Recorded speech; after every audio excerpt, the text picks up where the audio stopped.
Okay, let's get started.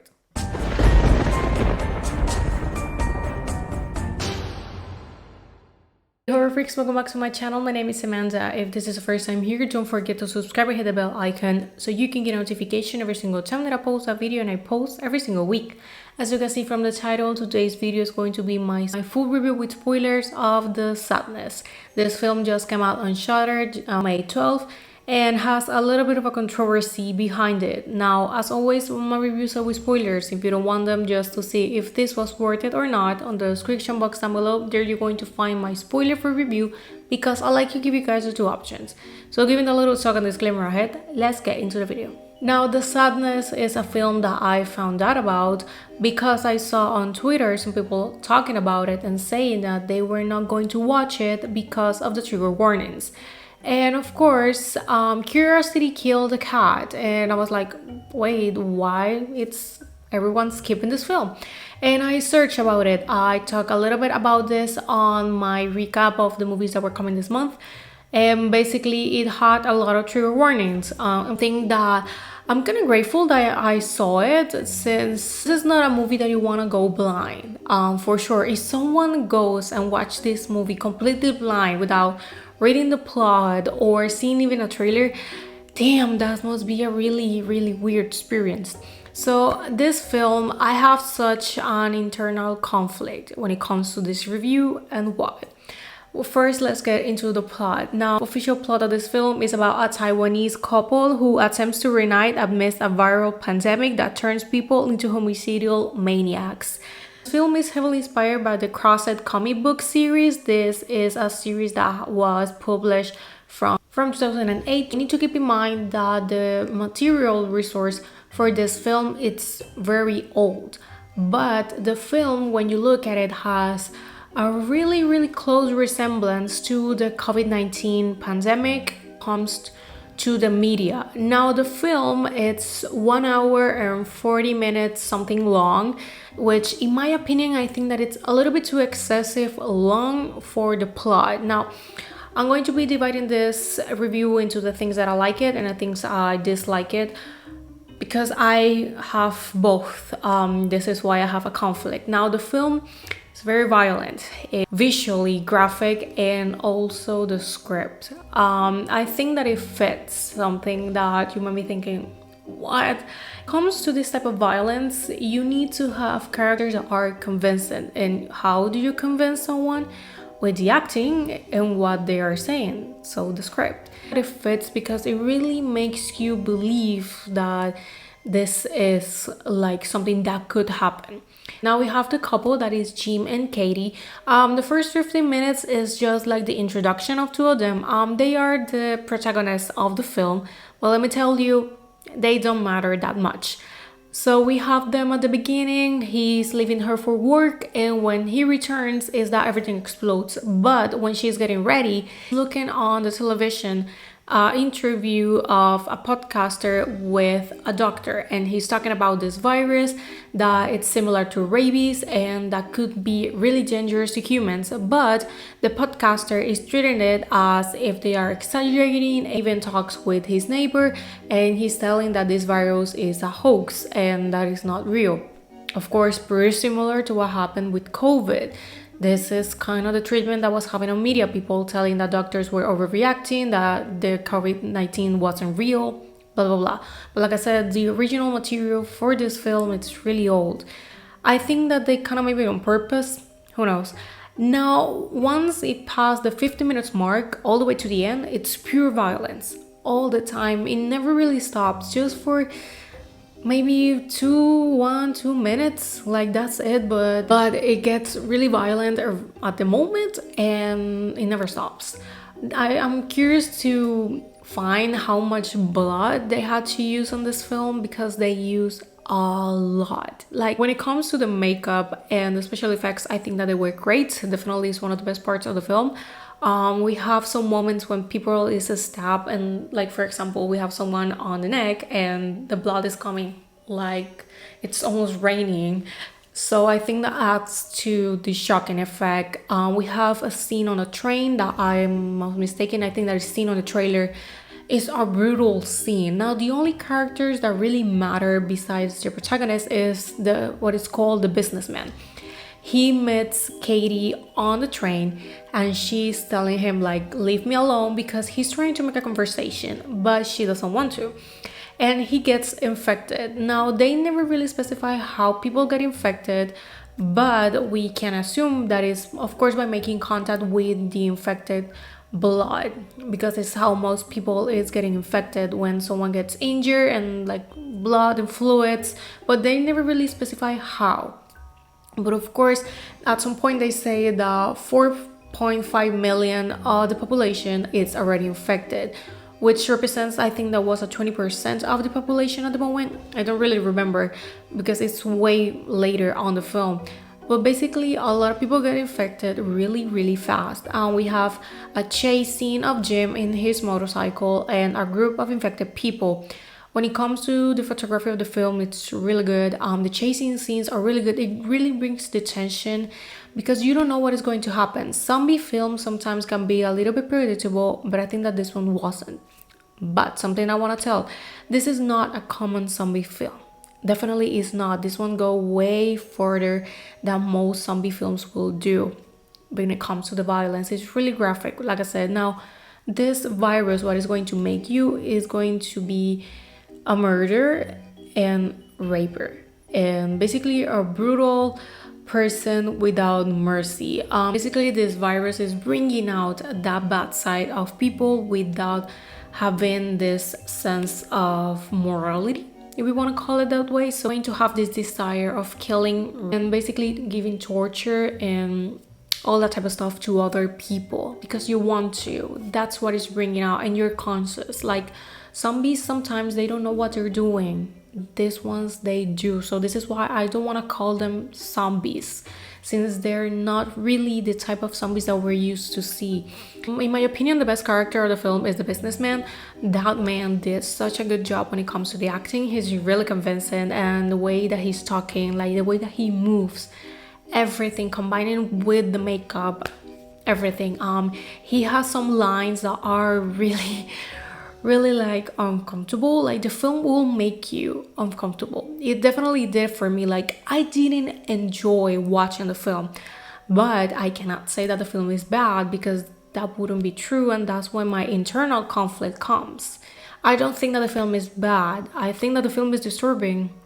Yeah, unnecessary, maybe way too much violence for my taste, but although it's a film that I will never rewatch because like I said, I didn't enjoy it. I didn't found any flaws rather than the oversimplicity of the plot and the main characters.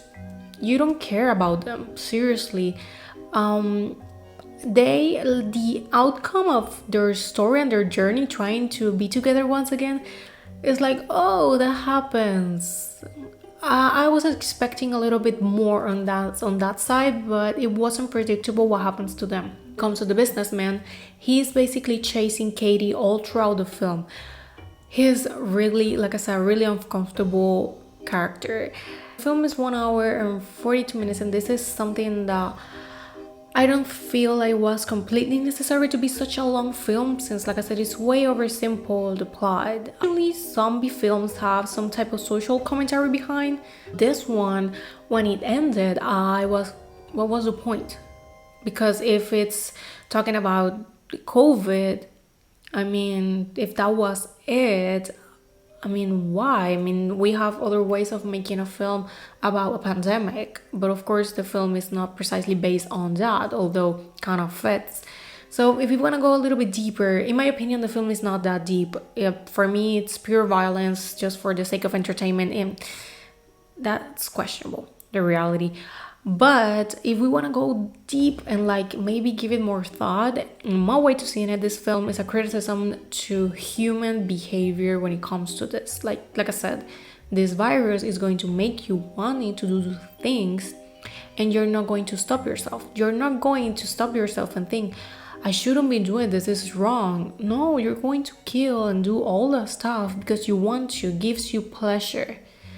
And I think that what the film is trying to say is that humans only need a little push just something to act this way without any type of remorsement or consequences or internal conflict or morality.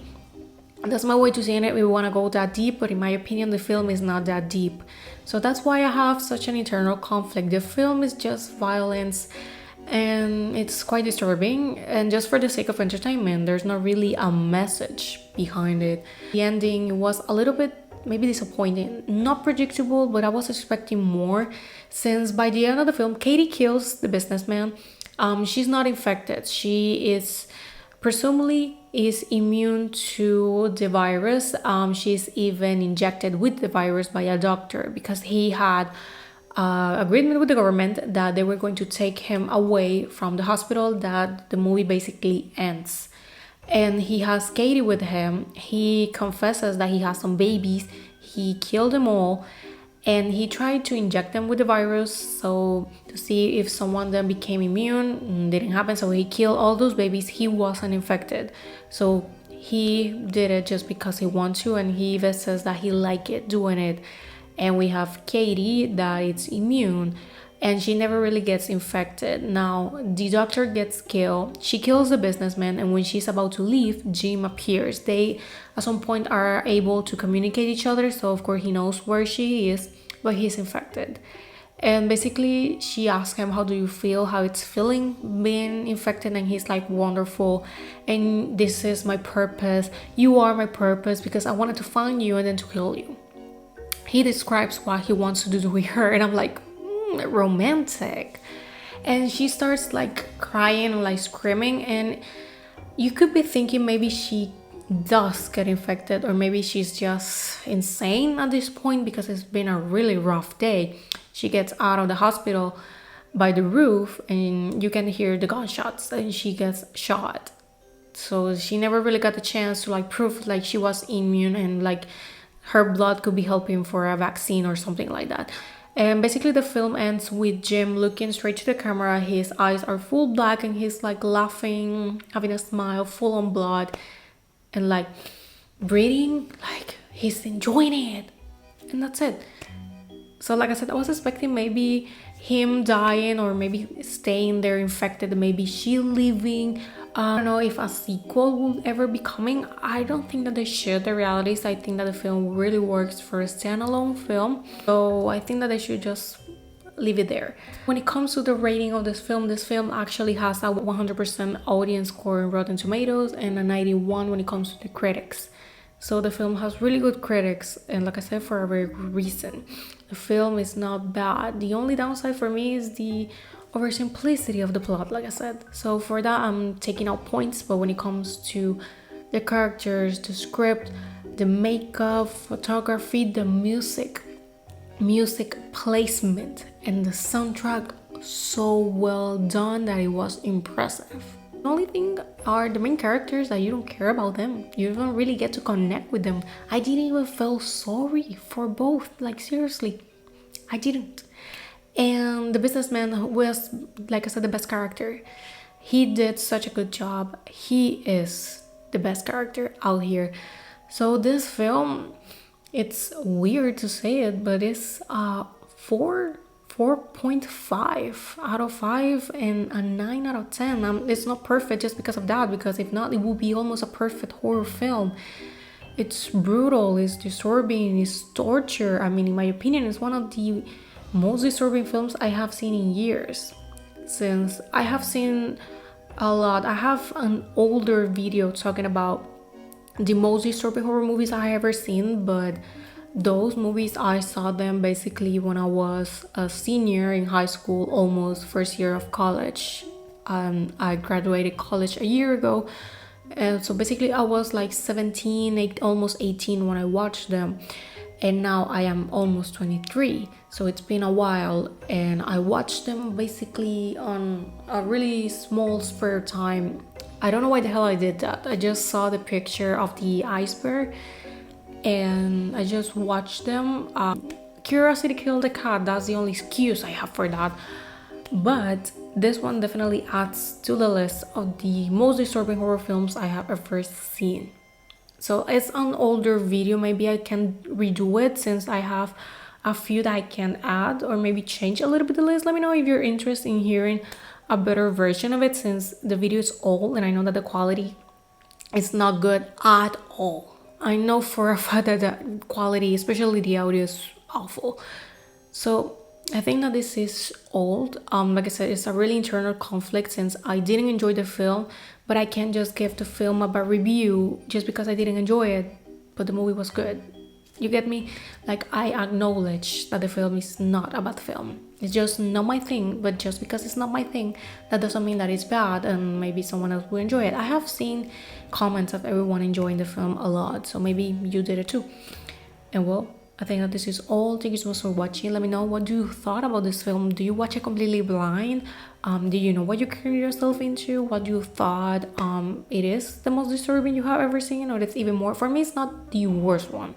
I have seen way worse. For me, it's Cannibal Holocaust. I hate that film. For me, once was enough. Like, seriously, that movie once was enough. Seriously. But well, this is all. Thank you so much, and I'm going to see you guys on my next video. Bye.